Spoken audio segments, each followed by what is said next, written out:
La primavera ya está aquí y necesitaba hacer el vídeo de recomendaciones estacionales que empecé el otoño pasado.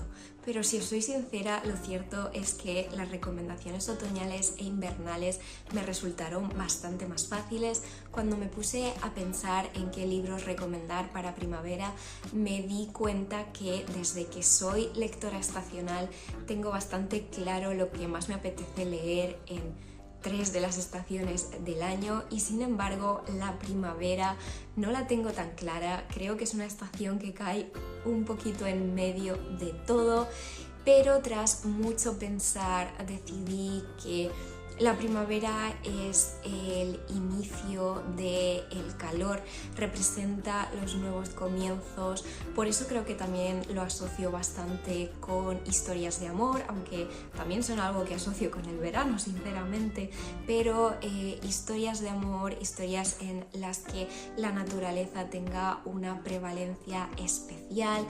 Un poquito todo eso es lo que me evoca la primavera y es lo que he intentado traeros en el vídeo de recomendaciones de hoy.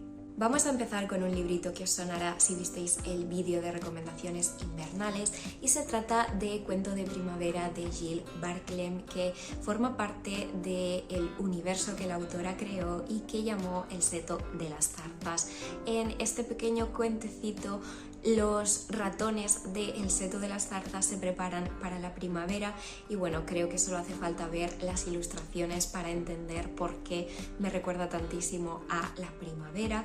Una primavera muy idílica, incluso idealizada quizá, con picnics en la naturaleza, con comida deliciosa, buena compañía, pero la verdad es que, como os dije del cuento de invierno, me parece una historia muy bonita y muy entrañable y adoro contemplar las ilustraciones. Y seguimos con las historias ilustradas, porque lo siguiente que vengo a recomendaros es una trilogía de novelas gráficas, concretamente las novelas de La Sociedad de los Dragones de Té de Katie O'Neill.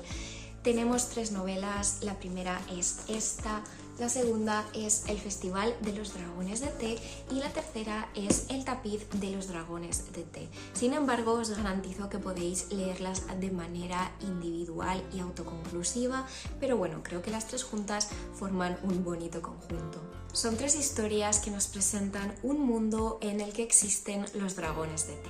Estas criaturas son una raza de dragón pequeña, muy doméstica, que produce hojas de té en sus cuernos y astas. Los dragones conservan la arrogancia y el orgullo de sus ancestros de mayor tamaño, sin embargo carecen la capacidad de valerse por sí mismos. Esto les hace requerir grandes dosis de cuidado y atención, y se ponen muy nerviosos y se preocupan si se les separa de su cuidador principal. Las hojas de té cultivadas a partir de sus cuernos y astas producen un té de muy alta calidad que, cuando se elabora correctamente, tiene propiedades mágicas. A través del estrecho vínculo y la constante compañía, los dragones de té absorben y recuerdan de manera natural las diversas experiencias que comparten con sus dueños. Las imágenes se impregnan en las hojas de té y, cuando se elabora, proporcionan una muestra de lo que se vivió. Esta es su manera de devolver a sus dueños toda la laboriosa atención y minucioso cuidado que reciben. Y bueno, creo que solo hay que ver las ilustraciones, la paleta de colores, todos esos preciosos y adorables dragoncitos para entender por qué me parecen historias ideales para la primavera. Pero ya no solo es por lo adorable de estos pequeños seres, sino que las historias que hay detrás, las historias de sus cuidadores, también son muy bonitas, como muy puras, y transmiten un mensaje necesario, así que es una lectura muy recomendable.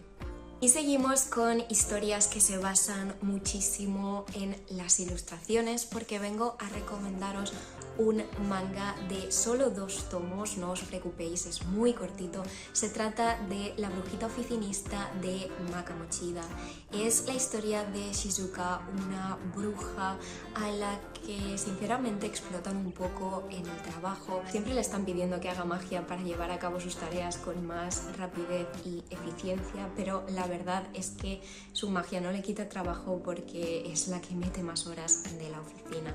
Además, Shizuka tiene un pasado un tanto complicado con su expareja, con quien básicamente digamos que tenía una relación tóxica. A lo largo de estos 2 tomos vamos a ver cómo Shizuka supera su pasado, cómo recupera la confianza en sí misma y cómo en el futuro, en sus futuras relaciones, va a marcar sus límites. Además del crecimiento personal de Shizuka, también tenemos una historia de amor, por eso creo que es una historia que encaja muy bien con la primavera, porque realmente es un nuevo comienzo para Shizuka, ya no solo en cuestión de amor, sino también una especie de nuevo comienzo en su vida cuando decide que no va a permitir que el pasado se repita. Es una historia muy sana y muy bonita que acabó gustándome muchísimo más de lo que me esperaba.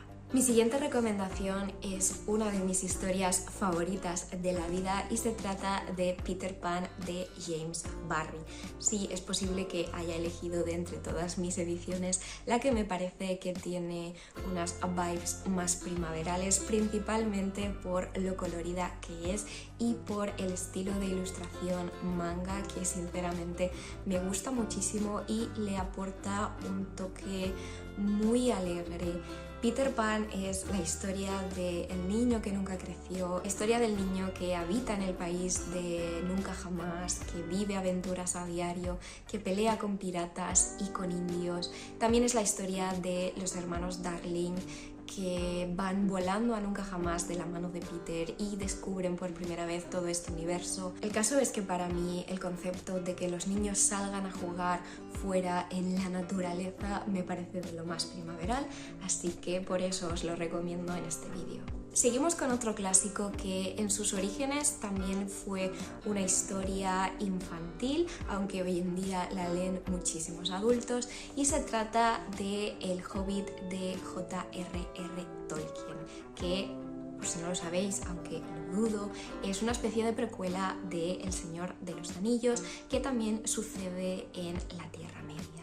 Sinceramente, no hay nada que me parezca más primaveral en este mundo, bueno, entre los mundos inventados que existen, que la comarca donde habitan los hobbits. Creo que los hobbits en sí son la raza de seres más primaverales que se me vienen a la cabeza, porque se centran sobre todo en disfrutar de la vida, en la buena comida, la buena bebida, descansar, pasar tiempo de calidad con tus seres queridos, en la naturaleza. Si habéis visto las películas, cosa que os recomiendo encarecidamente, si tenéis esa imagen mental en la cabeza de la comarca, creo que entenderéis por qué os recomiendo esta historia, que básicamente es la historia de Bilbo Bolsón, un hobbit que se ve arrancado de esa vida tan pacífica e idílica en la comarca para unirse a una expedición de enanos que pretenden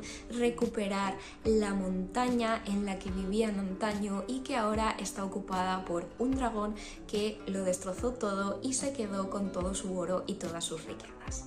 Y mi siguiente recomendación, reconozco que no estaba 100% segura de si incluirla, porque es un libro que no me he leído entero y me gusta siempre en recomendaros libros que me he leído de pe a pa para poder estar segura de esa recomendación, pero es que creo que encaja muchísimo y a pesar de no habérmelo leído de la primera a la última página, no es un tipo de libro que vaya a tener por sorpresa un contenido con el que yo no esté de acuerdo.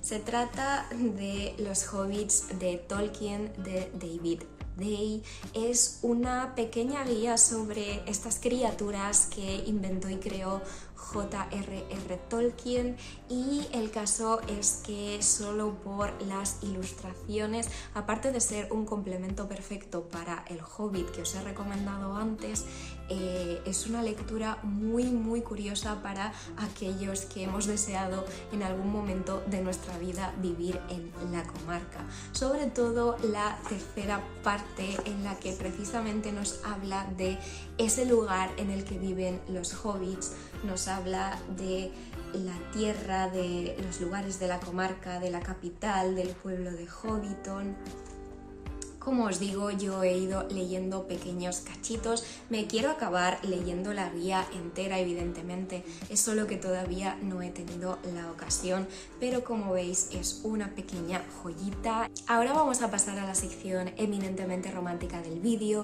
Como os digo, se dice mucho que la primavera la sangre altera, que las hormonas flotan por el aire, que es la época del amor, así que os traigo una serie de historias románticas. Empezamos con una historia de amor que ha arrasado entre la comunidad lectora y se trata de La hipótesis del amor de Ali Hazelwood.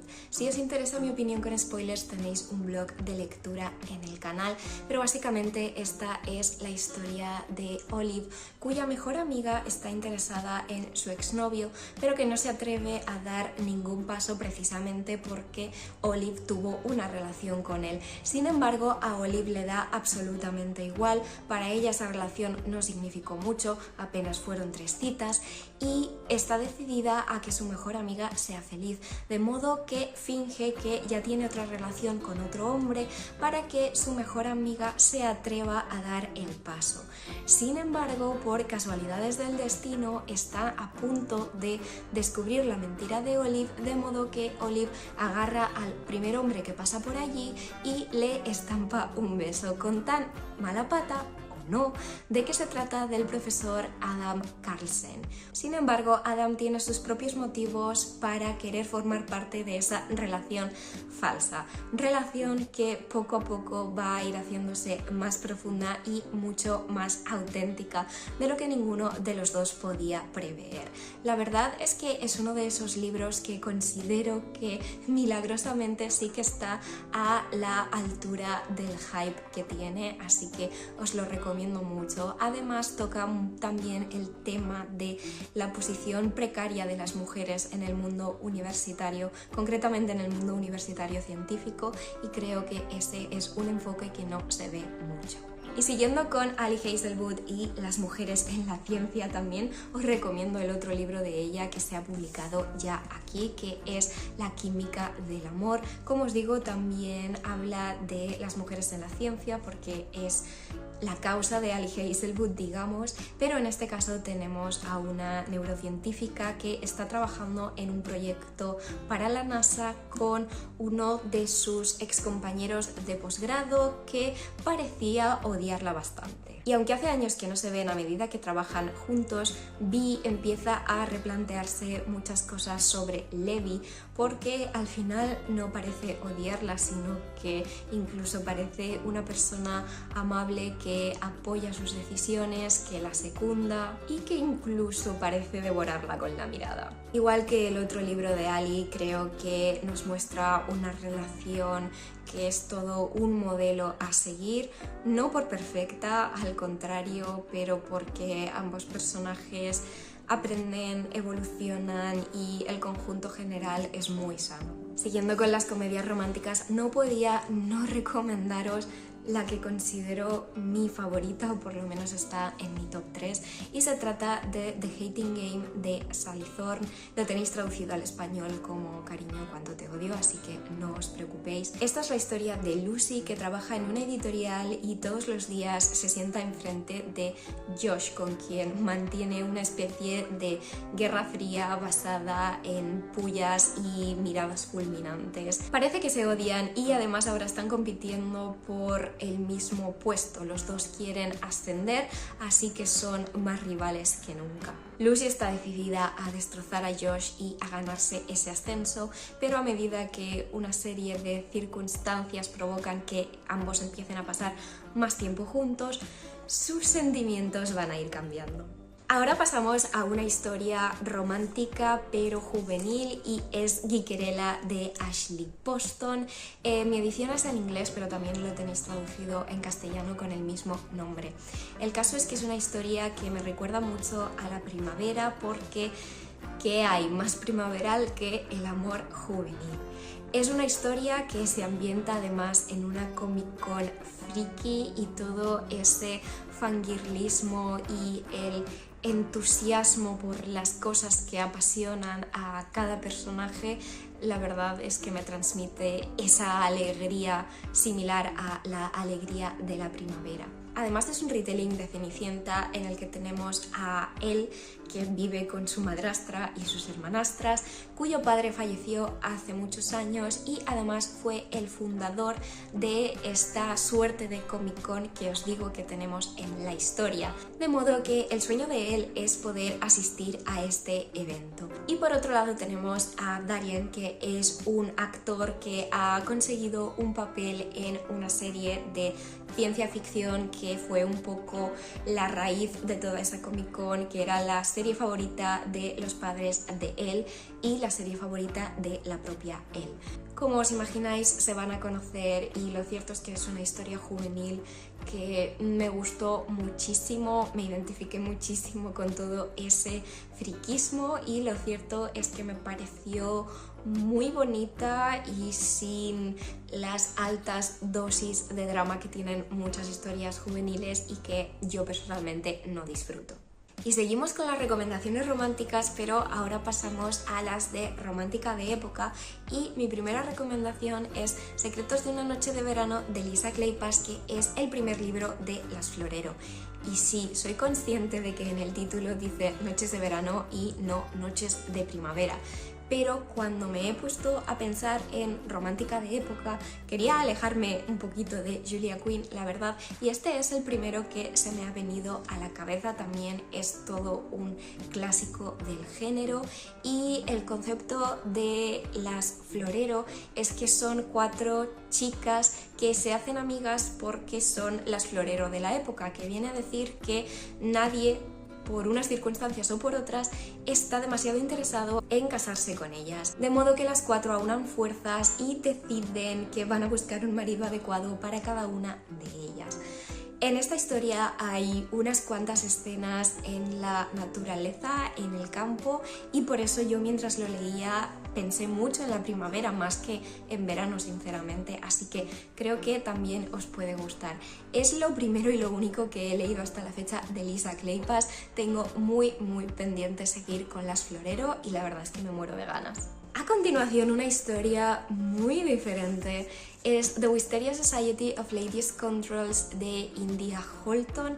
Es un romance de época en parte, pero es una historia, como os digo, diferente porque tiene muchas aventuras. Seguimos a Cecilia, que forma parte de un grupo de mujeres piratas con casas voladoras que van por toda Inglaterra cometiendo robos y otros delitos. El caso es que alguien ha enviado a un asesino a por Cecilia para fastidiar a su tía, que es una de las matriarcas de esta comunidad, digamos, pero que como tal se ha ganado varios enemigos. Sin embargo, Ned, que es el encargado de asesinar a Cecilia, tiene sus propios planes y sus propias opiniones sobre la mujer a la que tiene que matar. El libro de momento no está traducido al castellano y sí que reconozco que tiene un inglés que me costó un poquito de pillar al principio, así que os recomiendo que consultéis en Amazon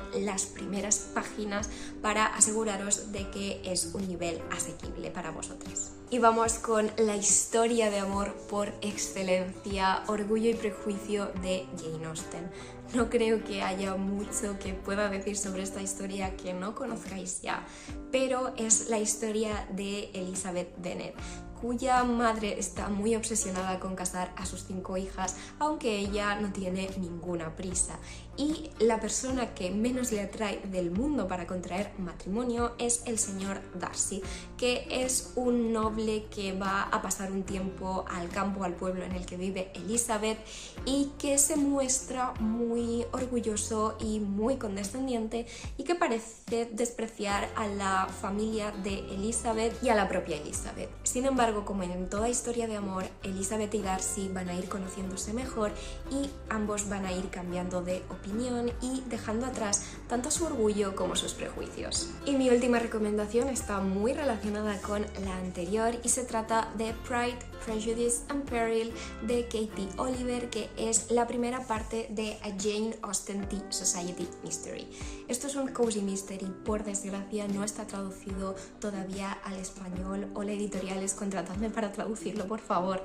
El caso es que es la historia de Phaedra, una catedrática experta en Jane Austen, a la que piden consejo para rodar un reality titulado ¿Quién quiere casarse con el señor Darcy? El reality se está grabando en una gran mansión cuyo propietario y marido de una de sus mejores amigas aparece muerto en medio de las grabaciones, de modo que Phaedra se pone en manos a la obra a investigar para exculpar a su mejor amiga. Sé que en el vídeo de recomendaciones otoñales os dije que los cozy mysteries me parecen ideales para esa época y es cierto, pero este en concreto, como me recuerda tanto a Orgullo y Prejuicio, no porque sea un retelling en sí, sino porque tiene muchas referencias y muchas menciones a la obra de Jane Austen. El caso es que si Orgullo y Prejuicio me recuerda tanto a La Primavera, esta historia también. Y además es que mirad la portada, o sea, por favor, que hay más primaveral que esta portada. Y hasta aquí mis recomendaciones primaverales, de verdad que espero y deseo que os hayan gustado mucho. Dejadme abajo en comentarios, por favor, si os ha llamado la atención cualquiera de estos libros, si coincidís conmigo o no, si los habéis leído y creéis que no encajan demasiado con la primavera, y qué libro me recomendáis también para esta época del año. Pero eso es todo por mi parte. Lo último que os pido es que recordéis todas esas formas en las que de verdad que me ayudáis muchísimo, que es dando like al vídeo, suscribiéndose al canal, activando la campanita y sobre todo compartiéndolo con alguien a quien creáis que le pueda gustar. Muchas gracias y nos vemos en el próximo.